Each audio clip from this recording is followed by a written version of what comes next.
আমরা তো জানি জন্মদিন উদযাপন করা জায়েজ নেই, কিন্তু আমরা দেখলাম বন্যা দুর্গত ক্যাম্পে শিশুর জন্ম উপলক্ষে আসন্না ফাউন্ডেশন ভালো খাবারের আয়োজন করেছে। এটা কিভাবে জায়েজ হতে পারে? কোনো মহিলা অন্তঃসত্ত্বা থাকা অবস্থায় তার কোনো আত্মীয় মারা গেলে তাকে দেখতে দেওয়া হয় না, এতে নাকি মৃত ব্যক্তির কষ্ট হয়। আসলে কি অন্তঃসত্ত্বা অবস্থায় মৃত ব্যক্তিকে দেখার পরে নিষেধাজ্ঞা আছে? ভাদ্র মাসে মেয়ে বিয়ে দিলে অমঙ্গল হয় বলে গ্রামাঞ্চলে শোনা যায়, এটা কি সঠিক? শনিবার আর বুধবার নাকি নখ কাটা যায় না, এটা কি সত্য? জোহরের সুন্নতের তৃতীয় রাকাতে থাকা অবস্থায় জামাত শুরু হয়ে গেলে করণীয় কি? আমাদের এলাকায় কিছু মানুষ বলে কবরে মাটি দিলে তিনি 3 মুষ্টি দিতে হবে, এর কম দেওয়া যাবে না, এটা কি ঠিক? ঘুমানোর জায়গায় নামাজ পড়লে নামাজ হবে কিনা? রাকাত নামাজ ভুলে 3 রাকাত পড়ে সালাম ফিরিয়ে ফেললে করণীয় কি? চলুন তাহলে আর বিলম্ব না করে আমরা প্রশ্নোত্তর আলোকিত প্রবেশ করি। SH মোহাম্মদ আল জাবির আপনি লিখেছেন, ভাদ্র মাসে মেয়ে বিয়ে দিলে অমঙ্গল হয় বলে গ্রামাঞ্চলে শোনা যায়, এটা কি সঠিক? না, এরকম কোনো কথা নেই। বিয়ের ব্যাপারে এমন কোনো সময় বা এমন কোনো কাল নেই যে সময় কালে বিবাহ হলে কোনো প্রকার ক্ষতি হতে পারে বা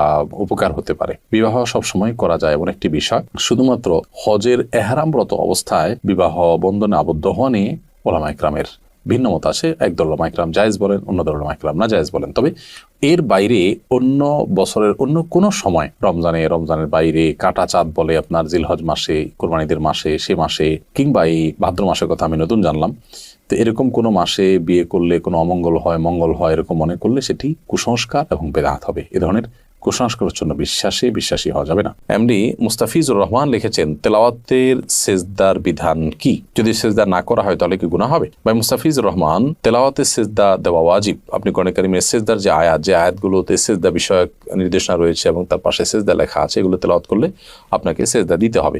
আর সেজদা যদি আপনি না করেন, যেহেতু ওয়াজিব, অতএব ওয়াজিব তরকের গুনাহ হবে।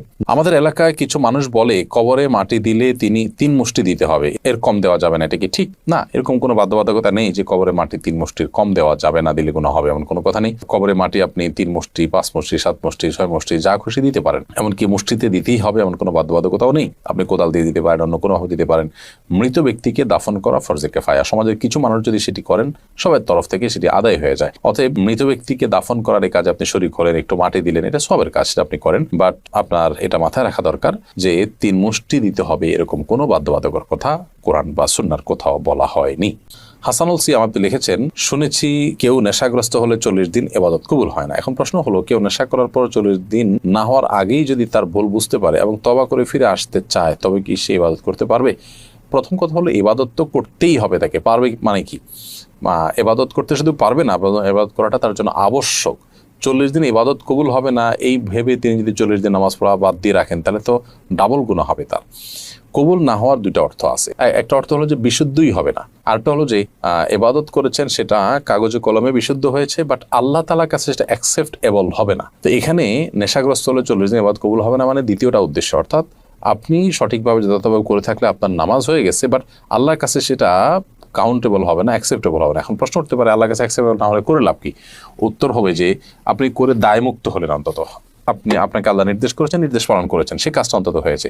আল্লাহ কবুল কি করলেন না সেটা তো আরেকটা বিষয়। তো এই জন্য এরকম পরিস্থিতিতে নামাজ বা অন্যান্য ইবাদতগুলো আমাদের ঠিক অব্যাহত রাখতে হবে। এমনি দেলোয়ার হোসেন লিখেছেন, আমি গরু পালন করি, অনেক সময় গরুর প্রস্রাবের ছিটা কাপড়ে লাগে, এই কাপড় পরে নামাজ পড়া যাবে কি না? ভাই দেলোয়ার হোসেন, আপনি যে গরু লালন পালন করেন, এই গরু লালন পালন করতে গিয়ে যদি ছিটা পড়ে, সেই ছিটা যদি ইস্যুয়ের আগার সমপরিমাণ হয়, এরকম ক্ষুদ্র ছিটা যদি পড়ে 2-4টা, কোনো অসুবিধা নেই, এতে অসুবিধা হবে না। কিন্তু যদি অনেক বেশি পেশাব লাগে, ছিটা নয় বরং ফোঁটা পড়ে, অনেক ফোঁটা পড়ে, তাহলে সেক্ষেত্রে সেই কাপড় আপনাকে পরিবর্তন করে বা কাপড়ের সেই জায়গাটা ধুয়ে, যেখানে লেগেছে ধুয়ে আপনাকে নামাজ পড়তে হবে। জান্নাতুল ফেরদাউস লিখেছেন, কোনো মহিলা অন্তঃসত্ত্বা থাকা অবস্থায় তার কোনো আত্মীয় মারা গেলে তাকে দেখতে দেওয়া হয় না, এতে নাকি মৃত ব্যক্তির কষ্ট হয়। আসলে কি অন্তঃসত্ত্বা অবস্থায় মৃত ব্যক্তিকে দেখার পরে নিষেধাজ্ঞা আছে?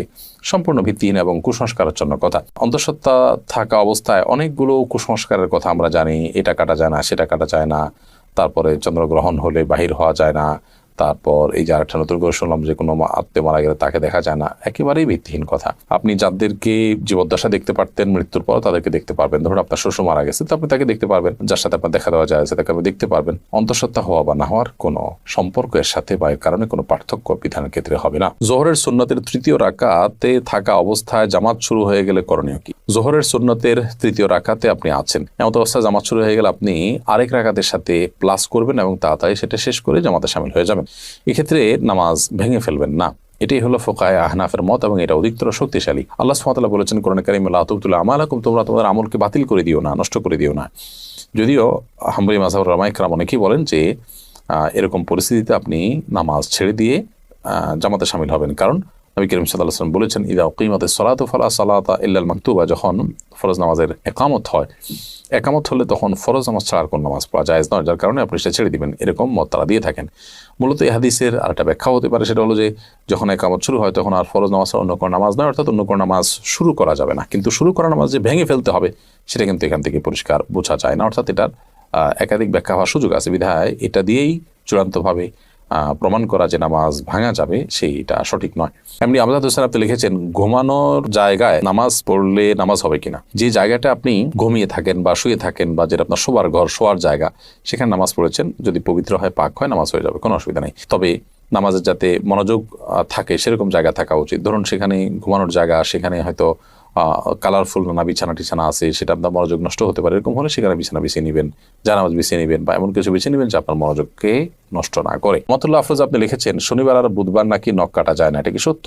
নখ কাটার নির্দিষ্ট কোনো দিনক্ষণ নাই যে এই সময় নখ কাটতে হবে বা এই সময় নখ কাটা যাবে না। সারা সপ্তাহের যে কোনো সময়, যে কোনো দিন, রাতে দিনে আপনি নখ কাটতে পারবেন। শুক্রবার নখ কাটাকে কেউ কেউ মুস্তাহাব বলেছেন, কোনো কোনো সালাফের আমল রয়েছে। এর বাইরে আসলে এটাকে সুন্নাহ বা ওই দিনই কাটতে হবে এমন কোনো বাধ্যবাধকতা নেই, আর নিষেধাজ্ঞা তো কোনো দিনের জন্যই নাই। বিধায় শনিবার বুধবারে নখ কাটা যাবে না মর্মে কথা যদি কেউ বলে থাকেন, সেটি নিছকই কুসংস্কার এবং দলিলবিহীন একটি কথা। ফরিদ জাহান লিখেছেন, আমার বাসায় প্রচুর পিঁপড়া, বিশেষ করে রান্নাঘরে কাজের সময় পিঁপড়া কামড়ায় বলে অনেক পিঁপড়া মেরে ফেলি, এতে কোনো গুনাহ হবে কিনা? পিঁপড়া যদি আপনি মারেন এতে গুনাহ হবে না, কিন্তু আগুন দিয়ে পুড়িয়ে পিঁপড়া মারবেন না, এ ব্যাপারে নবী সাল্লাল্লাহু আলাইহি ওয়াসাল্লামের নিষেধাজ্ঞা রয়েছে। এর বাইরে আপনার পিঁপড়ার উপদ্রব থেকে বাঁচার জন্য আপনি সেটা মেরে ফেলতে পারেন। যে কোনো প্রাণী আমাদের যদি উপদ্রবের কারণ হয় তাহলে সেটা থেকে আত্মরক্ষার জন্য আমরা সেটি মারতে পারি, কিন্তু নির্মমভাবে বা অপ্রয়োজনে কষ্ট দিয়ে তাকে তিলে তিলে শেষ করা বলতে যেটা বোঝানো হয় সেটা করা জায়েজ হবে না। এমডি মুখলেসুর রহমান আপনি লিখেছেন, 4 রাকাত নামাজ ভুলে 3 রাকাত পড়ে সালাম ফিরিয়ে ফেললে করণীয় কি? 4 রাকাত নামাজ যদি 3 রাকাত পড়ে সালাম ফিরিয়ে ফেলেন এবং সালাম ফেরানোর সাথে সাথে মনে পড়ে, তাহলে ওই অবস্থা আপনি দাঁড়িয়ে যাবেন, আরো 1 রাকাত যুক্ত করে তারপর শেষে সিজদায়ে সাহু দিবেন, ইনশাআল্লাহ তাতে আপনার সালাত আদায় হয়ে যাবে। যদি সালাম ফেরানোর পর কথাবার্তা বলেছেন, উঠা বসা করেছেন বা সালাত ভঙ্গকারী কোনো কিছু হয়েছে, হাঁটাচলা করেছেন, এরপরে আপনার মনে পড়েছে, তাহলে ওই সালাত পুনরায় আপনাকে আদায় করতে হবে। অর্থাৎ হাঁটাচলা করেছেন, উঠা বসা করেছেন, কথাবার্তা বলেছেন, এরপর আবার 1 রাকাত প্লাস করে সিজদায়ে সাহু দিলে কিন্তু আর হবে না। 4 রাকাত সালাতকে 3 রাকাত আদায় করেছেন, করে সালাম ফেরানোর সাথে সাথে মনে পড়লো বা সালাম ফিরিয়েছেন, কোনো সালাত ভঙ্গকারী আর কোনো কাজ করেননি, মনে পড়েছে, তাহলে তৎক্ষণাৎ তার সাথে আরো 1টি রাকাত যুক্ত করে সিজদায়ে সাহু দিবেন, সালাত হয়ে যাবে ইনশাআল্লাহ তাআলা। আমরা তো জানি জন্মদিন উদযাপন করা জায়েজ নেই, কিন্তু আমরা দেখলাম বন্যা দুর্গত ক্যাম্পে শিশুর জন্ম উপলক্ষে আসন্না ফাউন্ডেশন ভালো খাবার আয়োজন করেছে, এটা কিভাবে জায়েজ হতে পারে? দেখুন, প্রথম কথা হলো যে শিশুর জন্মের দিনটি, যে দিনে সে জন্মগ্রহণ করেছে, এই দিনটিতে বাবা মা, আত্মীয় স্বজন সবাই আনন্দিত, এবং সেই দিনে আনন্দিত হয়ে তারা যদি ভালো খাবার খান, মিষ্টি কিনেন, এটা না জায়েজ পৃথিবীতে কেউ কোনোদিনই বলেনি। শিশুর জন্মের দিনে ভালো খাবার ব্যবস্থা করা আর প্রতি বছর জন্মদিন উদযাপন করা, কেক, মোমবাতি সহ, যেগুলোর প্রত্যেকটার আলাদা আলাদা ধর্মীয় ব্যাখ্যা আছে। কেক কেন ব্যবহার হয় জন্মদিনে, অন্য কোনো কিছু থাকতে কেক কেন, মোমবাতি কেন জ্বালানো হয়, এগুলো নিয়ে আপনি যদি একটু সোশ্যাল মিডিয়াতে অথবা আপনি গুগলে যদি সার্চ করেন তাহলে দেখতে পারবেন যে এর পেছনের রহস্যগুলো কি। অতএব ওই জিনিসগুলো একটা, আর জন্ম হয়েছে শিশুর, সে উপলক্ষে ওই দিনে মিষ্টি খেলেন, ভালো রান্না করলেন, যে কোনো আনন্দের ঘটনাকে কেন্দ্র করেই তো আমরা ভালো কিছু খাই, সেটাকে পৃথিবীর কোনো আলেম নাজায়েজ বলেননি। দুটিকে যদি আমরা গুলিয়ে ফেলি তাহলে তো ভুল হবে, এবং সেই সাথে এটাকে কেউ ইবাদত, শরিয়ার কাজও মনে করছে না। দুইটা জিনিস এখানে। জন্ম দিবস উদযাপন যেটি বছর বছর হয়ে থাকে, সেখানে যে সমস্ত আইটেমের প্রয়োজন হয় সেগুলো অগ্নিপূজকদের বিভিন্ন বিশ্বাস থেকে এসেছে, তাদের কৃষ্টি বা কালচার। আর যে কোনো আনন্দের বা যে কোনো সুখের কোনো ঘটনা আসলে তখন খুশি হয়ে নিজেরা ভালো কিছু খাওয়া বা খাওয়ানো, সেটাকে পৃথিবীতে কেউ নাজায়েজ বলেনি, এবং দুটি কখনো এক জিনিস নয়। এই পার্থক্যটা আমাদের করতে হবে। আমরা অনেক সময় এই বিষয়গুলোকে গুলিয়ে ফেলি।